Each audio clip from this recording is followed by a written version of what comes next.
So while I've got this cat here, I've been doing some work on the plow for a friend. I think I'm gonna compare it to one of our Doosans. We have a bunch of these DL220s. I just wanted to do like a quick comparison, like from a maintenance and an operator standpoint. First thing is first. That's the battery box. You gotta take all 4 bolts out to be able to get to the batteries.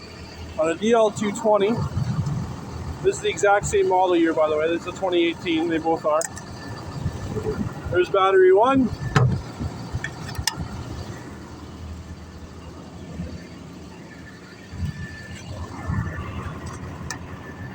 There's battery 2 and the master disconnect. Easy as that. Also for the engine compartment, you have access to all filters just like that. With a little step, jump in and change them. This side, exact same. Boom, just like that. You have access to your dipstick. Pretty much the entire engine right down to the block skirt. Super easy. They also give you a couple of quick connect fittings at the bottom there. That's actually your oil drains, hydraulic and engine, so that you can do an oil change real quick. And then the back, there's your fuel and then your tow pin. Easy peasy, everything you would need or want to get to. Super easy to get to, no dicking around. So on this cat, first thing I noticed was there's the master disconnect. It is a little easier to get to, I guess. It's kind of even. You open the door, but there's a bunch of breakers back here, a loose lug. But if you want to get to anything on that side of the engine, you're pulling panels. Also notice, if you want to do an oil change on it, you're laying underneath. No ifs, ands, or buts, you're laying under it. Now this side, you do have access to the filters and that pretty simply. It's not too bad.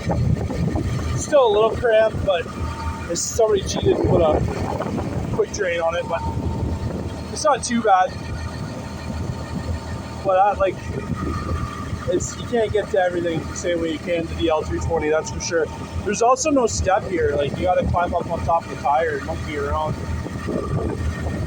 Also notice this thing needs their injection start. I'm assuming they kind of geared it to the mines or the oil field. Down here we don't really need that. The other thing I noticed, it was really wonky. So they both, have your standard quick grease connections. Pretty basic, pretty standard. If you don't have that, there's something going on. But the fuse panels. It was the big one I noticed because I had to do some fuse work. So if you want to change your fuse on this cat, you close your door, and it's right there. There's your fuse panel. That is your fuse panel. It's kind of, I don't know, you gotta dangle off the ladder to get to it. I mean, I will admit, it is definitely a nicer ladder than the DL220, without a doubt. And the platform up here to walk around is definitely wider and much nicer and much safer. I have to admit that. But on the DL220,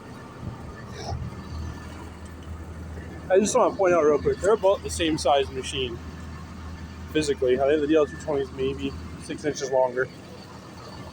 The fuse panel is right there, inside.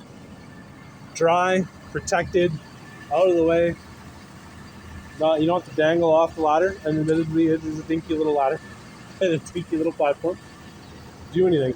Other than those two is the cab, and this thing is way roomier. And I don't mean by a little bit, it is way, way roomier. The cat one too, for whatever reason, on the roof, the console bumps way out, and I've hit my head on that console 3 or 4 times now getting into this machine. You can see it right there, that corner. I have smacked my head off that, I don't know how many bloody times. This doesn't make sense. But, I mean, they're both nice machines, don't get me wrong. If it were my money being spent, this is where I'd spend it. Number one, they are significantly cheaper. And number two, from a working on them standpoint, way easier to get the things. This thing is a lot easier. They even give you wheel chocks, just because, But I don't know. That's just my view from the guy who does the maintenance and operates them from time to time.